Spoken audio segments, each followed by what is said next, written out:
அதன் தாழ் வாழ்க, இமைப்பொழுதும் மின்னெஞ்சில் நீங்காதான் தாழ் வாழ்க. ஓம் நம சிவாய, ஓம் நம சிவாய, ஓம் நம சிவாய. குரு பிரம்மா குரு விஷ்ணு குருதேவோ மகேஸ்வர, குரு சாட்சாத் பரபிரம்மா தஸ்மை ஸ்ரீ குருவே நமக.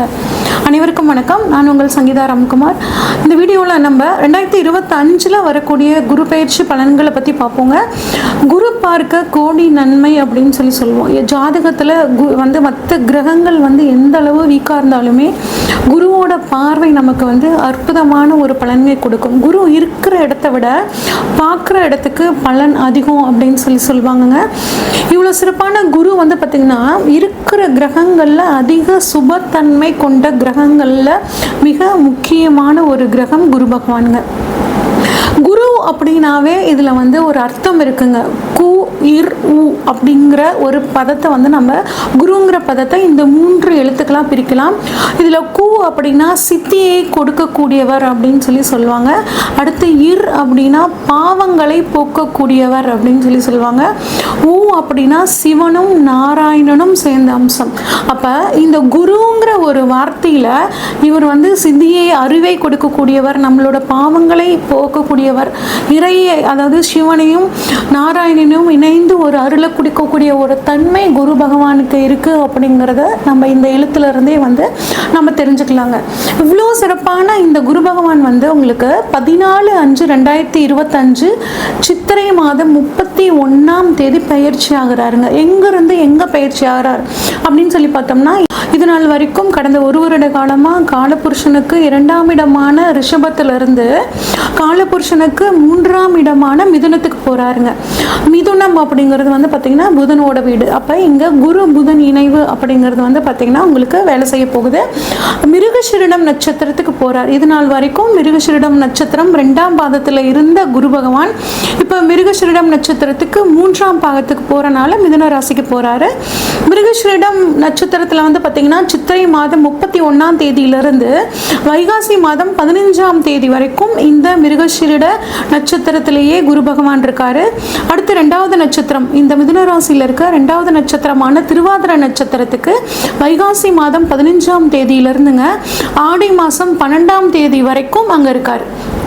அடுத்து புனர்பூசம் நட்சத்திரத்துக்கு பார்த்தீங்கன்னா ஆடி மாதம் 12ஆம் தேதியிலிருந்து ஐப்பசி மாதம் 25ஆம் தேதி வரைக்கும் இருக்காருங்க. இதுதான் மிதுன ராசியில் குரு பகவான் இருக்கக்கூடிய காலங்கள். இப்போ இந்த பயிற்சி அதாவது மிதுனத்துக்கு வந்த குரு 12 ராசிகளுக்கும் எந்த விதமான பலன்களை கொடுக்குறார் அப்படின்னு பார்ப்போம். பொதுவாகவே பார்த்திங்கன்னா குரு நல்லவர்னு சொல்லிட்டேன். அதனால் பெரிய அளவுக்கு யாருக்கும் பார்த்திங்கன்னா இந்த குரு பயிற்சியானது கெடுதல் செய்யாது, நன்மையை செய்யக்கூடிய ஒரு அமைப்பில் தான் இந்த குரு பகவான் கட்டாயம் இருப்பாருங்க. இப்போ ஒவ்வொரு ராசிக்கும் குரு எப்படி பலன்களை தர போகிறார் அப்படிங்கிறத பார்ப்போம். மகர ராசிக்காரங்களுக்கான குரு பயிற்சி பலன் எப்படி இருக்குன்னு சொல்லி பார்ப்போங்க. மகர ராசிக்காரங்களுக்கு அதிபதி சனி பகவானுங்க. மகர ராசிக்காரங்க கடினமான உழைப்பாளிகளாக இருப்பாங்க. குடும்பம் குடும்பம் குடும்பம் குடும்பம் தான் இவங்களுக்கு மிக முக்கியமான ஒரு ப்ரியாரிட்டி இருக்குங்க. எல்லாமே குடும்பம் தான் அப்படின்னு நினைக்கக்கூடிய ஒரு குடும்பத்துக்கு ஒரு மகர ராசிக்காரங்க இருந்தாங்கன்னா அந்த குடும்பம் மிக சிறப்பாக முன்னேறக்கூடிய ஒரு அமைப்பில் இருக்குங்க. இவ்வளோ சிறப்பான இந்த மகர ராசிக்காரங்களுக்கு குரு பகவான் தற்பொழுது 5ஆம் இடமான பூர்வ புண்ணிய ஸ்தானத்திலிருந்து 6ஆம் இடத்துக்கு போகிறாருங்க. 6ஆம் இடத்துல குரு போகும்போது கொஞ்சம் கவனமாக சில விஷயங்களில் இருக்கணுங்க. கொஞ்சம் உடல் சம்மந்தப்பட்ட விஷயங்களில் கவனமாக இருங்க. பெருசாக பயப்பட வேண்டாம். குரு எப்பயுமே கெடுக்க மாட்டாருங்க. அதுவும் குறிப்பாக உங்களோட ராசிநாதன் ஆகிய சனி பகவானுக்கு அவர் நல்லவங்க. 2 பேருக்கும் எப்பயுமே ஒரு இணக்கம் அப்படிங்கிறது இருந்துக்கிட்டே இருக்குங்க. அதனால் கட்டாயம் உங்களுக்கு நல்லது தான் பண்ணுவாருங்க. அடிவயிறு சம்மந்தப்பட்ட பிரச்சனை, குடல் சம்மந்தப்பட்ட பிரச்சனை, இறப்பை சம்மந்தப்பட்ட பிரச்சனைகள் இது இருந்துச்சுன்னா இந்த சமயத்தில் உங்களுக்கு தீரக்கூடிய ஒரு அற்புதமான அமைப்பு. எல்லாமே செக் பண்ணியாச்சு, எந்த வியாதியுமே இல்லைன்னு சொல்கிறாங்க, ஆனால் எனக்கு பிரச்சனை வயிறு வலிச்சுக்கிட்டே தான் இருக்குது அப்படின்னு நினச்சிட்டு இருந்தீங்கன்னா அருமையான டாக்டர் கிடைப்பாருங்க. அவர் மூலயமா ஒரு அருமையான ட்ரீட்மெண்ட் கிடச்சி உங்கள் வியாதி உங்களை விட்டு கட்டாயம் விலகிரும்.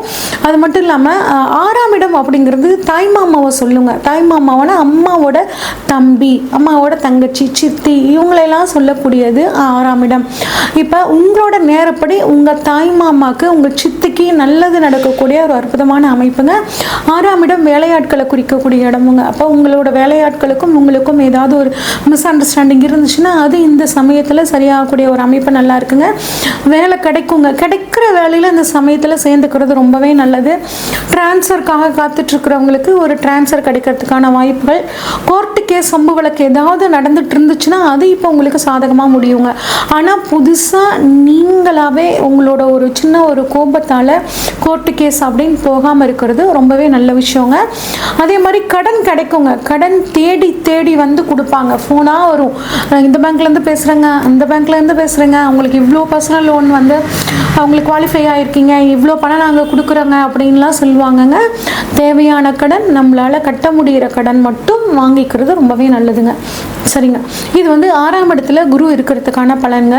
6ஆம் இடத்துலேருந்து குரு தனது 5, 7, 9ஆம் பார்வையாக உங்களோட ராசிக்கு 3 இடங்களை பார்க்குறாரு. எந்த 3 இடம் அப்படின்னா 10ஆம் இடமான தொழில் ஸ்தானம், 12ஆம் இடமான விரயஸ்தானம், 2ஆம் இடமான பணவரவு ஸ்தானம்.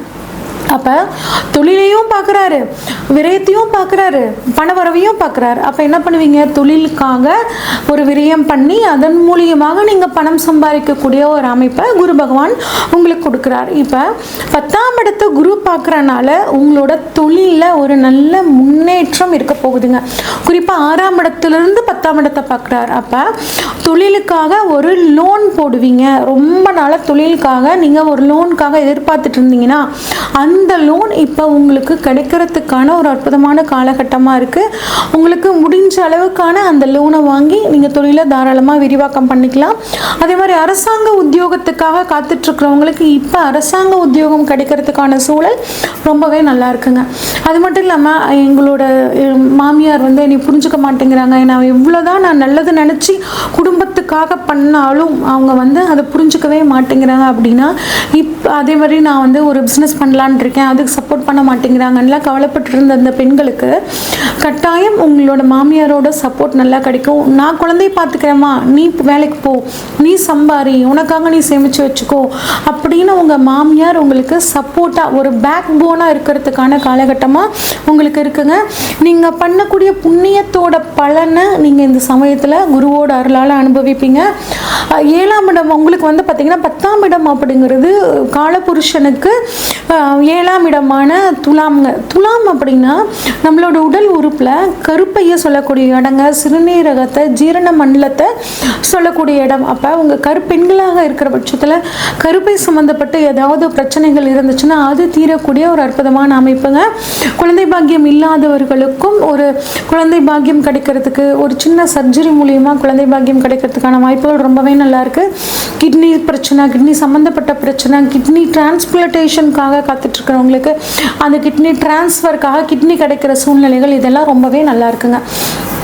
அடுத்து உங்களை பொறுத்த வரைக்கும் உங்களுக்கு 6ஆம் இடத்துலேருந்து குரு வந்து 12ஆம் இடத்தை பார்க்குறாருங்க. 6ஆம் இடம் உத்தியோகம், 12ஆம் இடம் மாற்றம். டிரான்ஸ்ஃபருக்காக காத்துட்டு இருந்தீங்கன்னா இப்போ உங்களுக்கு டிரான்ஸ்ஃபர் கிடைக்கிறதுக்கான சூழல் ரொம்பவே நல்லா இருக்குங்க. அது மட்டும் இல்லாமல் தூக்கமே வர மாட்டேங்குதுங்க. படுத்தா தூங்க முடியல, தூங்காதனால அடுத்த நாள் காலையில் எழுந்திரிச்சா ஒரே டென்ஷனாக இருக்குது. யாரை பார்த்தாலும் கோவமாக வருது, இந்த வேலை அப்படியே இருக்குது, அந்த வேலை இப்படியே இருக்குது, என்னடா பண்ணுறது, சரியான டென்ஷன் அப்படின்னா இப்போ உங்களுக்கு குருவோட பார்வை 12ஆம் இடத்துல பட்டனாலங்க நல்லா தூக்கம் வருங்க. நல்லா தூங்கி ஃப்ரெஷ்ஷாக எந்திரிச்சு அன்னன்னைக்கு வேலையை அன்னன்னைக்கு முடிக்கிற மாதிரியான ஒரு சூழல் நல்லா இருக்குங்க. அது மட்டும் இல்லாமல் 12ஆம் இடம் அப்படிங்கிறது வெளிநாட்டை சொல்லக்கூடிய இடங்க.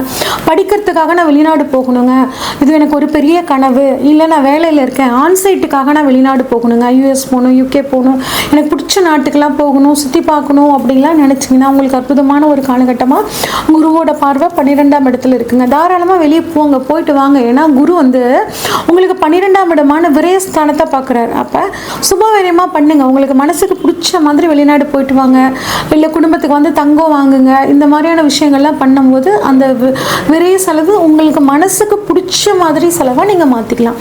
அடுத்து 6ஆம் இடத்துலேருந்து 2ஆம் இடத்தை பார்க்குறாருங்க. 2ஆம் இடம் அப்படின்னா குடும்பஸ்தானம். 6ஆம் இடம்னா குடும்பத்தில் ஏகப்பட்ட பிரச்சனை, சண்டை சச்சரவு, அதெல்லாம் இப்போ 2ஆம் இடத்துல குரு பார்க்குறனால தீரப்போகுதுங்க. கணவன் மனைவிக்குள்ள ஒரு ஒற்றுமை எதாக இருந்தாலும் உட்காந்து கலந்து பேசிக்கோங்க. 3வது நபர் உங்கள் குடும்பத்தில் ஏதாவது சொல்லி கொடுத்தாங்கன்னா தயவு செஞ்சு அதில் காது கொடுத்து கூட கேட்காதீங்க. உன் மனைவி இப்படி பண்ணுறா, உன் வீட்டுக்காரர் இப்படி பண்ணுறாரு, அவர் அங்கே பேசிகிட்டு இருக்காரு, இவர் இங்கே பேசிகிட்டு இருக்காரு, யார் எது சொன்னாலும் காது கொடுத்து கேட்காதீங்க. நம்பிக்கை ரொம்ப முக்கியம். அடுத்து பணவரவு பொறுத்த வரைக்கும் ரொம்பவே நல்லா இருக்குங்க. குரு பகவான் 2ஆம் இடத்தை பார்க்குறது சிறப்புங்க. தனக்காரகன் தனஸ்தானத்தை பார்க்குறாரு. அப்போ பணம் அப்படிங்கிறது உங்களுக்கு நல்லபடியாக இருக்குங்க. அதை வந்து சுப செலவாக மாற்றிக்கோங்க, ஒரு சேமிப்பாக மாற்றிக்கிறது ரொம்பவே நல்லதுங்க. 2ஆம் இடம் நம்ம உடல் உறுப்பில் கண்ணை குறிக்கக்கூடிய இடங்க. கண் சம்மந்தப்பட்டு ஏதாவது ஒரு பிரச்சனைகள் இருந்துச்சுன்னா இப்போ வந்து ஒரு நல்ல ட்ரீட்மெண்ட் கிடச்சி கண்ணில் இருக்கக்கூடிய பிரச்சனைகள் வந்து சரியாகுங்க. அதே மாதிரி கொடுத்த வாக்கை காப்பாற்ற முடியலன்னு கவலைப்பட்டு இருந்தவங்களுக்கு இப்போ கொடுத்த வாக்கை காப்பாற்றக்கூடிய ஒரு அற்புதமான சூழல் இருக்குங்க. சரி, இன்னும் வந்துட்டு இந்த குரு பயிற்சி காலத்தை நல்லபடியாக மாற்றிக்கணும் அப்படின்னா வாய்ப்பு கிடைக்கும் போது ஆலங்குடி குரு பகவான் கோயிலுக்கு போயிட்டு வாங்க. படிக்கக்கூடிய குழந்தைகளுக்கு இனிப்பு. அது மட்டும் இல்லாமல் குரு பகவான் அதாவது மிதுன ராசியில் இருக்காருன்னு சொன்னேன். மிதுன ராசியில் அவர் வந்து எந்தெந்த நட்சத்திரத்துக்கு எந்தெந்த காலங்களில் போவாங்கன்னு ஒரு பீரியடில் சொல்லியிருக்கேன். அந்த பீரியடில் இப்போ மிருகசீரிடம் நட்சத்திரத்தில் குரு போகும்போது தேங்காய் தானம் பண்ணுறது ரொம்ப நல்லதுங்க. அதே மாதிரி திருவாதிரை நட்சத்திர காலத்தில் குரு பகவான் போகும்போது வாழைப்பழம் வந்து தானம் பண்ணுறது ரொம்பவே சிறப்பு. புனர்பூச நட்சத்திரத்தை அன்னைக்கு அதில் குரு பகவான் போகும்போது கரும்பு ஜூஸ் தானம் பண்ணுங்க. உங்களுக்கு மிகச்சிறந்த யோகத்தை குரு பகவான் கொடுப்பார். இது வரைக்கும் நம்ம பார்த்ததெல்லாம் பொதுவான பலன்கள் தாங்க. இந்த வருடத்தில் இந்த 2025 பாருங்க, சனி பயிற்சி இருக்கு, குரு பயிற்சி இருக்கு, ராகேது பயிற்சி, இந்த 3 முக்கிய பயிற்சிகள் இருக்கு. அது மட்டும் இல்லாமல் உங்களுக்கு இப்போ தசாபுத்தி என்ன நடக்குது, இப்போ புதுசாக ஒரு காரியத்தில் நீங்கள் ஈடுபடணும்னா இந்த எல்லா விஷயங்களையும் அனலைஸ் பண்ணிட்டு அந்த காரியத்தில் இறங்கும் போது உங்களுக்கு ரொம்பவே சூப்பராக இருக்குங்க. உங்களுக்கு உங்கள் ஜாதகத்தில் ஏதாவது சந்தேகங்கள் இருந்துச்சுன்னா ஸ்க்ரீனில் தெரிகிற வாட்ஸ்அப் நம்பருக்கு உங்களோட ஜாதகத்தை அனுப்பிச்சு வைங்க. உங்களுக்கான முழு ப்ரொடிக்ஷன்ஸை உங்களுக்கு தெளிவாக சொல்கிறேங்க. நன்றி, வணக்கம்.